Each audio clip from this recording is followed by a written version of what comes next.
एक शानदार और दिलकश रियासत थी जहाँ के बागों में रंग बिरंगे फूल खिलते थे और जहाँ की रातें चांदनी से जगमगाती थी। इस रियासत की एक खूबसूरत राजकुमारी थी, शहजादी महानूर। उसका हुस्न सबको दीवाना बनाता था, मगर उसकी सबसे बड़ी खूबी उसका नर्म दिल था। महानूर अक्सर रियासत के बागों में घूमती, गरीब औरत और बच्चों की मदद करती और परिंदों को दाना डालती थी। एक दिन बाग के कोने में उसे एक हिरन दिखाई दिया।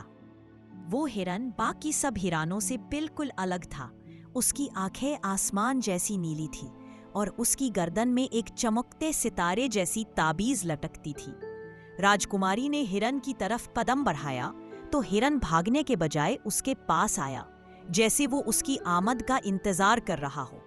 महानूर ने उस हिरन के सर पर हाथ फेरा और जैसे ही उसने ताबीज को छुआ, हिरन के अंदर से एक अजीब रोशनी फूटी।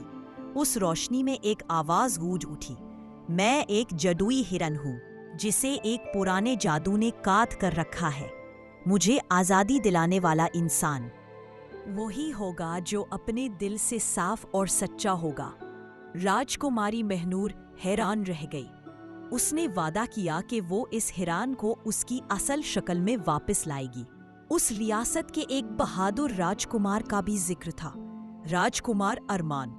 उसने सुना कि शहजादी अक्सर बाग में एक अनोखे हिरन से मिलती है। उसने सोचा कि ये सिर्फ एक कहानी है, लेकिन जब उसने अपनी आंखों से महानूर को हिरन के साथ देखा तो उसका दिल भी हैरत से भर गया। अरमान ने महानूर से कहा, ये हिरन आम नहीं लगता, इसमें कोई राज छुपा है। अगर तुम चाहो तो मैं भी तुम्हारे साथ इस राज को सुलझाने निकलूं।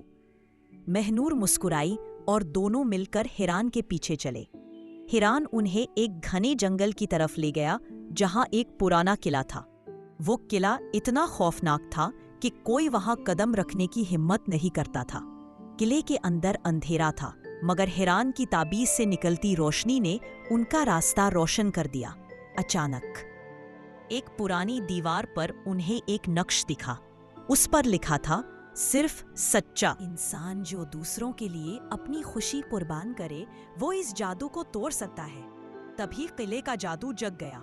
एक भूतनी सी सूरत उनके सामने आई जो चीखकर बोली, मैं इस हिरन को अपनी ताकत के लिए कैद करके रखती हूँ, कोई इसे नहीं छुड़ा सकता। महानूर ने हिम्मत दिखाई। उसने कहा, जादू की ताकत सिर्फ तब तक चलती है जब तक लोग उसे डरते हैं, लेकिन हम डरने वाले नहीं। राजकुमार अरमान ने अपनी तलवार खींच ली, लेकिन महानूर ने उसे रोका।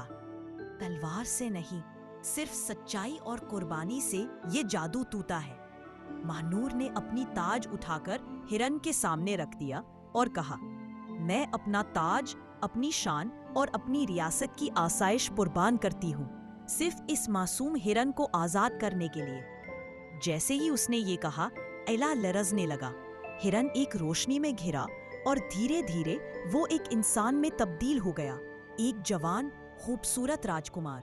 उसने शुक्रिया अदा करते हुए कहा, मैं राजकुमार ज़यन हूँ जिसे इस भूतनी ने जादू करके हिरन बनाया था। तुम्हारी सच्चाई और कुर्बानी ने मुझे आजादी दी। भूतनी चीखते हुए हवा में घुल गई और किला गिरकर मिट्टी में मिल गया। राजकुमारी महानूर, राजकुमार अरमान और राजकुमार ज़यान तीनों वापस रियासत आए। वहाँ के लोग उनकी हिम्मत और नेकदिली को देखकर उन्हें सलाम करने लगे। महानूर को समझ आ गया कि असल ताकत ना तलवार में है ना ताज में, बल्कि दिल की साफ नीयत और कुर्बानी में है। और ये कहानी रियासत के हर कोने में सुनाई जाने लगी। शहजादी महानूर, राजकुमार अरमान और एक जादू से आजाद हिरन, राजकुमार ज़यान की कहानी।